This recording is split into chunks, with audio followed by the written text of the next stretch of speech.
September 2, 2024. Monday of the 22nd week in Ordinary Time. A reading from the first letter of St. Paul to the Corinthians. When I came to you, brothers, I did not come proclaiming to you the testimony of God with lofty speech or wisdom.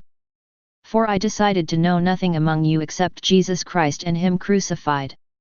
And I was with you in weakness and in fear and much trembling, and my speech and my message were not in plausible words of wisdom, but in demonstration of the Spirit and of power, so that your faith might not rest in the wisdom of men but in the power of God. The Word of the Lord. Responsorial Psalm Response. O Lord, how I love your law! O Lord, how I love your law!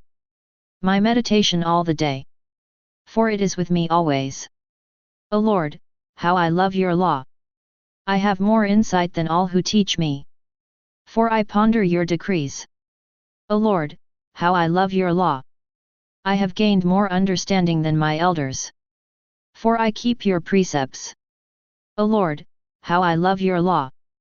I keep my feet from every evil path, to obey your word. O Lord, how I love your law! I have not turned away from your decrees, which you yourself have taught me. O Lord, how I love your law! Alleluia, Alleluia! The Spirit of the Lord is upon me, He has anointed me to proclaim good news to the poor. Alleluia, Alleluia! A reading from the Holy Gospel according to St. Luke.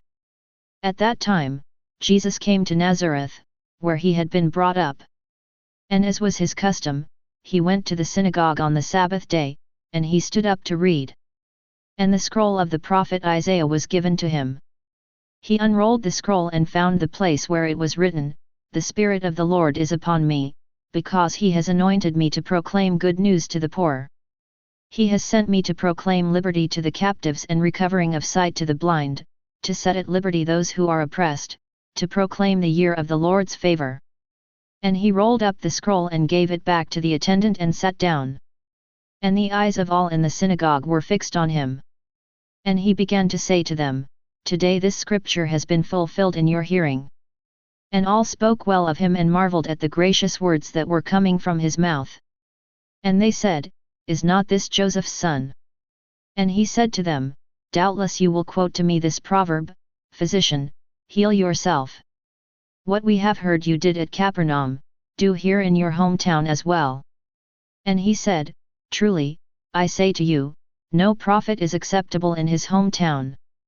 But in truth, I tell you, there were many widows in Israel in the days of Elijah, when the heavens were shut up 3 years and 6 months, and a great famine came over all the land, and Elijah was sent to none of them but only to Zarephath, in the land of Sidon, to a woman who was a widow. And there were many lepers in Israel in the time of the prophet Elisha, and none of them was cleansed, but only Naaman the Syrian." When they heard these things, all in the synagogue were filled with wrath. And they rose up and drove him out of the town and brought him to the brow of the hill on which their town was built, so that they could throw him down the cliff. But passing through their midst, he went away. The Gospel of the Lord. Reflection. Monday, 22nd week in Ordinary Time. The Gospel reading today shows Jesus being rejected by those who initially accepted him. When he went to his hometown of Nazareth and preached there, Luke tells us that he won the approval of all and people were astonished by the gracious words that came from his lips. Within a relatively short space of time, that acceptance changed, first to skepticism, "This is Joseph's son, surely," and, finally, to outright and murderous rejection. They took him up to the brow of the hill their town was built on, intending to throw him down the cliff. The Gospel reading tells us that, in response to his rejection in Nazareth, Jesus simply slipped through the crowd and walked away. This is Luke's way of saying that Jesus continued on with his mission of proclaiming the good news of God's favor to all people, including those who had rejected him.